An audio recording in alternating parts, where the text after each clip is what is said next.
अच्छा अच्छा अच्छा अच्छा अच्छा, आप ये कह रहे हैं। ठीक है डॉक्टर साहब, मैं हाथ हौला रख लेता हूँ। आप बता रहे हैं अभी 3 कंपनीज का आपने 20 अरब रुपया इस साल बचत हुई है, जो घाटे में जा रही थी ऑयल कंपनीज, वो प्रॉफिट में जा रही हैं। अवाम को निचोड़ा जा रहा है, उनका तेल निकाला जा रहा है जैसे कोयलों में निकाला जाता था तेल। राणा साहब ये बताइएगा, ये 20 अरब रुपया तो वो उंगलियों पे गिन रहे हैं डॉक्टर फारूक सलीम साहब, कि 3 कंपनियों को फायदा हुआ है इस साल में, ऑयल कंपनीज को।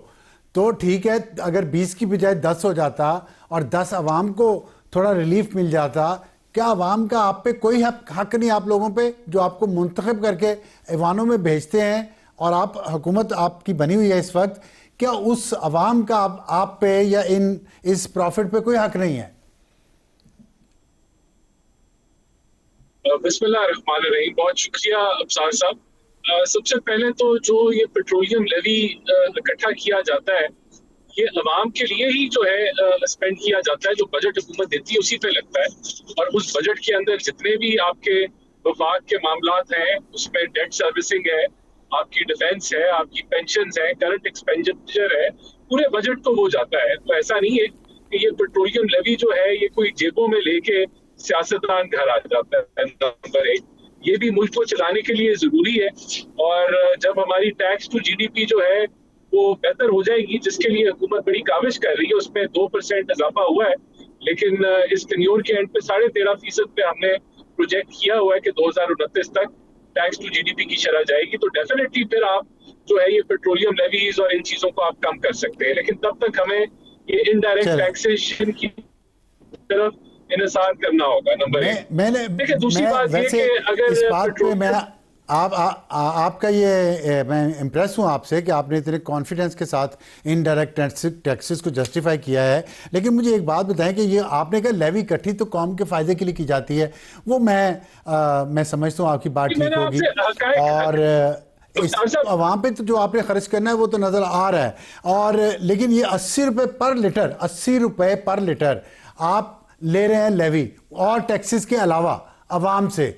तो क्या जो बंदा 10 लीटर पेट्रोल डलवाता है हफ्ते में या महीने में, तो वो 800 रुपये तो दे रहा है आपको, तो क्या आप उसको 800 रुपये का फ़ायदा वापस पहुंचा रहे हैं? सड़कों पे टोल टैक्स आप ले रहे हैं, ये पेट्रोलियम लेवी आप ले रहे हैं, लेकिन आज भी ना सफ़र महफूज है ना सड़कें बनी हुई हैं। आप सिंध का, हाँ सिंध में देख लें, पंजाब में देख लें, खैबर पख्तूनख्वा में देख लें, बलूचिस्तान में देख लें, तो किधर जा रहा है पैसा फिर ये, अगर आप आवाम ही के लिए इकट्ठा कर रहे हैं तो? गुर्बत बढ़ गई है, कुव्वत खरीद देखिए कम हो गई पैसा है, तो किधर जा रहा है पैसा? देखिए पैसा तो जो इकट्ठा हो रहा है वो बजट में हर जगह जहां जा रहा है उसको दिखाया जा रहा है कि वो किधर जा रहा है।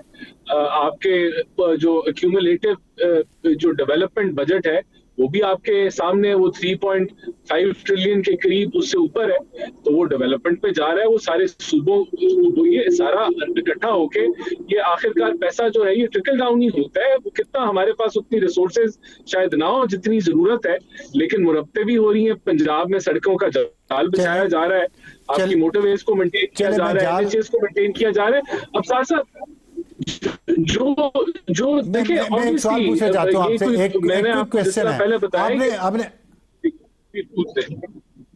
जी।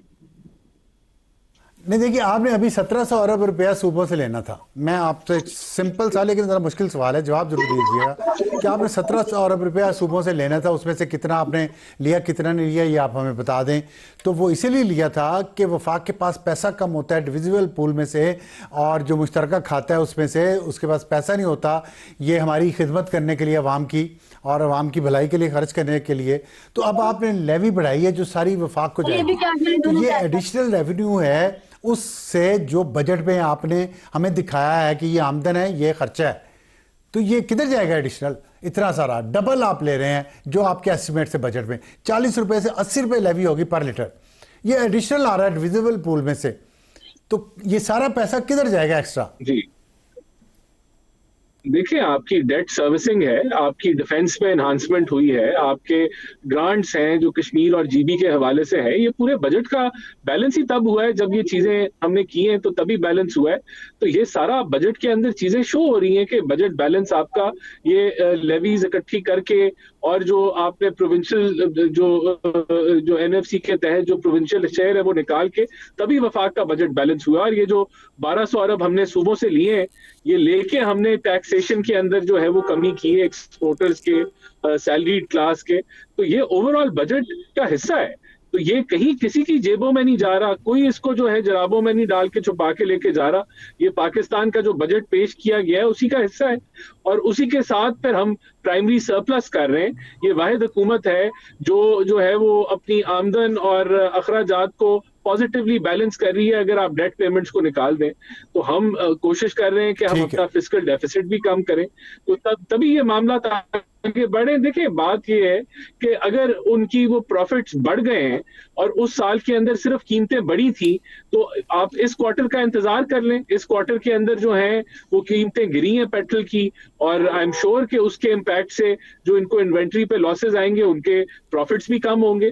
तो ये देखिए, इसकी ठीक बेसिस है। पे ये मैं कहना डॉक्टर कि कोई डॉक्टर ठीक हमने है। देखे जब डॉक्टर आप फारूक साहब ये बताइएगा, मैं आता हूँ राणा साहब आपकी तरफ दोबारा आता हूँ। आखिरी बात, आखिरी बात, अच्छा, आखिरी कर बात। लें, देखिए, कर लें, हुकूमत करें ने करें करें आपकी करें सप्लाई करें। मेंटेन करनी है, पेट्रोलियम प्रोडक्ट्स की सप्लाई डिस्टर्ब ना हो इस मुल्क के अंदर।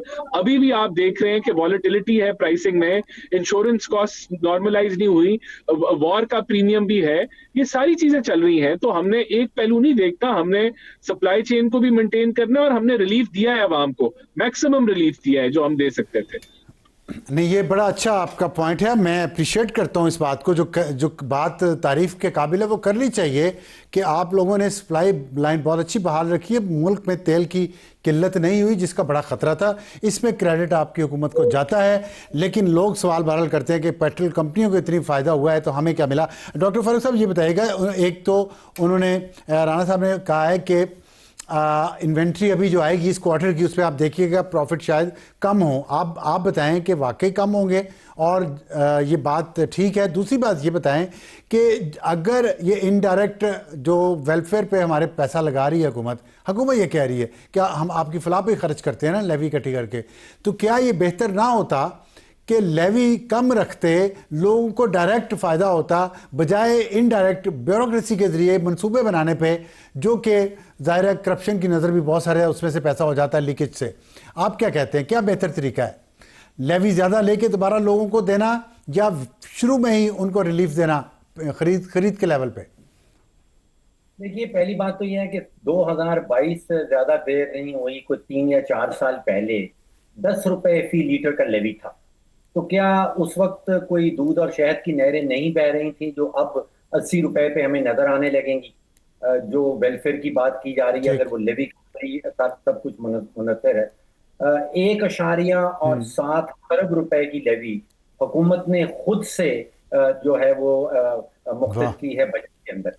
अब आप सोचिए, जो पिछला सेंसस है उसमें तकरीबन 3 सवा 3 करोड़ खानदान पाकिस्तान में रहते हैं। इसका मतलब ये हुआ कि हर पाकिस्तानी खानदान के ऊपर 55,000 रुपया सालाना की बुनियाद के ऊपर सिर्फ पेट्रोलियम लेवी की मद में हम जमा करेंगे।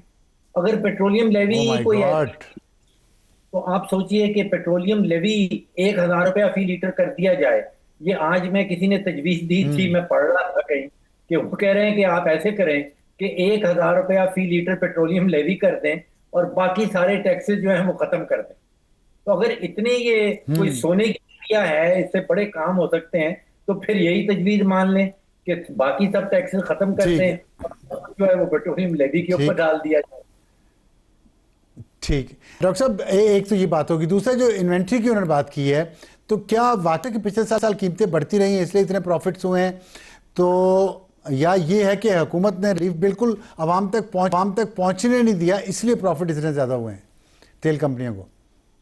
देखिए, पाकिस्तान स्टेट ऑयल जो है पीएसओ, उसने तो अपनी बैलेंस शीट में खुद से लिखा है कि भाई ये हमारे जो 15 से और 40 के करीब कहीं चले गए, 100% से ज्यादा इजाफा हुआ है, ये जंग की वजह से हुआ। ये उन्होंने अपनी फाइनेंशियल स्टेटमेंट से खुद से लिखा है। अच्छा, अब फ्यूचर में क्या होने वाला है देखिए अभी तो जो कीमतें गिरी थी वो $120 पे पीक पे गई थी और कहीं $70 पे चली गई थी, और आजकल वो उसी रेट पे कहीं चल रही, जिसका मतलब ये है कि $50 का अगर फी बैरल कमी आती है तो 116 रुपए फी लीटर कमी बनती है। मुझे याद आता है कि ₹11 की कमी हमें पहले की गई थी, और फिर ₹1 और 97 पैसे की कमी थी, और फिर ₹13 बढ़ा दिया गया, जबकि आलमी मंडी में 116 रुपए की लीटर जो है वो कम हुआ था। अब फ्यूचर में क्या होगा कि क्या इन पेट्रोल की कंपनीज को नुकसान उठाना पड़ेगा? देखिए भारत ने और बांग्लादेश ने एक डिफरेंट पॉलिसी अपनाई। उन्होंने कहा कि आलमी मंडी में कीमत बहुत तेजी से बढ़ रही है, उन्होंने फैसला ये किया कि ये जो इजाफा है आलमी मंडी में, ये ट्रांसफर नहीं किया जाएगा आम आवाम के ऊपर। उन्होंने ये ट्रांसफर कर दिया ठीक। अपनी बड़ी जो पेट्रोलियम की कंपनीज हैं उनकी बैलेंस शीट के ऊपर। तो ये तो हुकूमत ने डिसाइड करना है कि आलमी मंडी में जो कुछ हो रहा है उसका सारा बोझ तो आवाम हमारी पे हुकूमत डालना। ने भी तो बगैर अनाउंस किए यही किया तकरीबन। डॉक्टर साहब बहुत शुक्रिया।